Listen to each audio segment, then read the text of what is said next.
Hey everyone, Morgan here. So today I wanted to talk about lessons that we could learn from the government shutdown. This was the longest government shutdown in history, and first of all, before I even get started in this, is you'll notice on my channel that I really don't talk about politics. I don't talk about world affairs, things like that. There are plenty of other channels that talk about that and they go into depth about it, okay? I'm just not one of those channels, and I like to talk about how we can improve ourselves and be better prepared based on, snippets and things that are going on. Okay, so I think the very first lesson that we can learn is going to be finances. So how are your finances?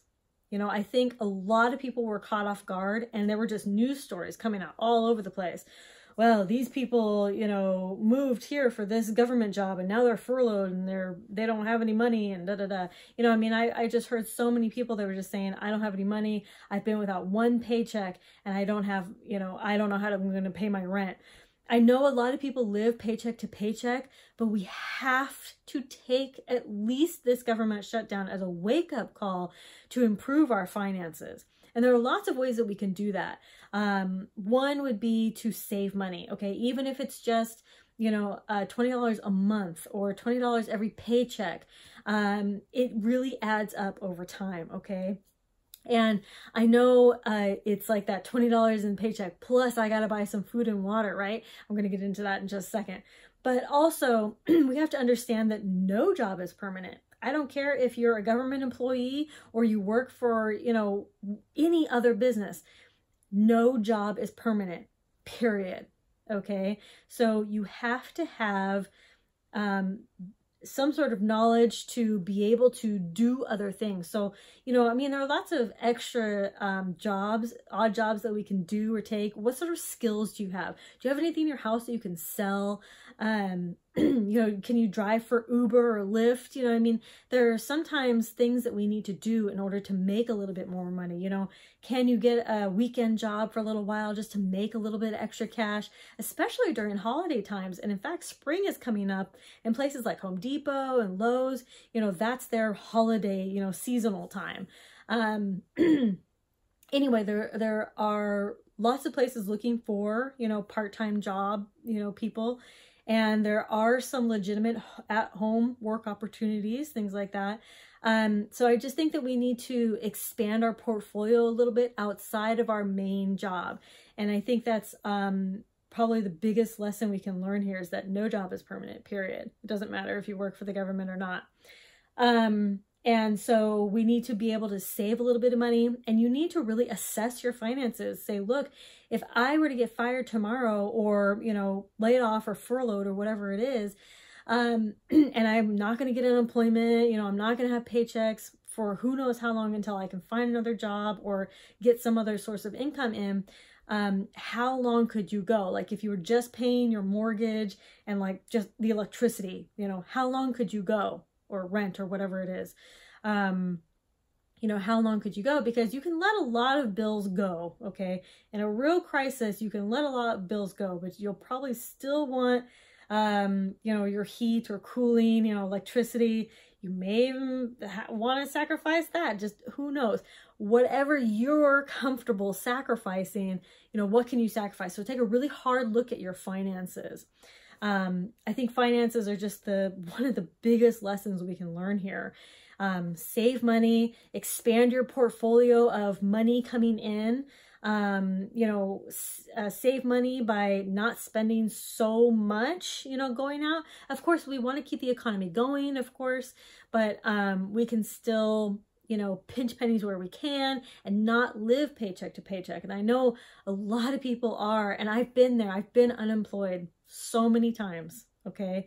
And I've made it work, through selling stuff, through odd jobs, through, freelance stuff. Just, look at your skill sets. So finances are definitely, the top thing that we can learn from. The other thing that we can learn from is that we can store food and water for these purposes, for this exact purpose, okay? So now, you know, you're out of job. You don't have to spend money on food and water because you have your food and water. Your food and water that you store is for emergency purposes. You know what losing a job is? That is an emergency, okay? You are now without a financial means. So you have that food and water to get you through. You know, let's say you have to just stop paying your water bill. Well, you have water. You know, so you want to start stocking up on food. That food will be used in an emergency or disaster. A job loss is an emergency that you would use that food for. Now you don't have to spend money on food because you have, like, you know, months worth or whatever that maybe you can, you know, extend out a little bit, or who knows, you know. And then there are resources, food banks and things that you can get food and things like that. But, you know, you would have one less thing to worry about if you had that food and water stored. And then just being prepared with basic needs, you know, stocking up on toilet paper, hygiene products, you know, just general basic needs, you know, stocking up on these things, because in a government shutdown, you know, you could be without those things, or, you know, even just with a job loss, you could be, you know, I can't even afford toilet paper, right? But I have this toilet paper, or I have this system to, you know, use the bathroom, you know, without, you know, with the reusable toilet paper, or whatever it is you have available to you. Planning now, by being prepared now, before something bad happens, before another government shutdown, okay? Before a natural disaster, before a job loss, whatever it is. So we really have to have forethought of this stuff. Yeah, I'm not going to use it today or tomorrow, or maybe even next week. But if I ever have to use it, it's there. That's what being prepared is all about. It's not about having to use it today or tomorrow. It's about having to use it when you need it. So I just wanted to quickly talk about those few things that I think we have learned from the government shutdown as far as being prepared a little bit. You know, to recap, take a hard look at your finances. Okay, see what other money can come in outside of your job, you know, part-time jobs, you know, making your hobby into, you know, a side gig, whatever. And then storing food and water, storing that food and water, you know, just getting an extra few cans a week. It doesn't take a lot, okay?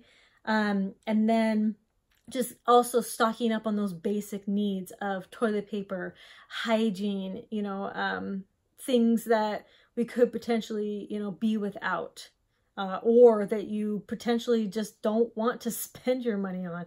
And then, in addition to all of that, learn to just be a little more self-sufficient. Learn to make your own, you know, hygiene products out of just, like, you know, a big tub of coconut oil or whatever, you know. There's a lot of ways to make your own products that, you know, don't cost a lot, like the reusable toilet paper and stuff like that that I've talked about in previous videos. Okay, so I'm going to quit rambling.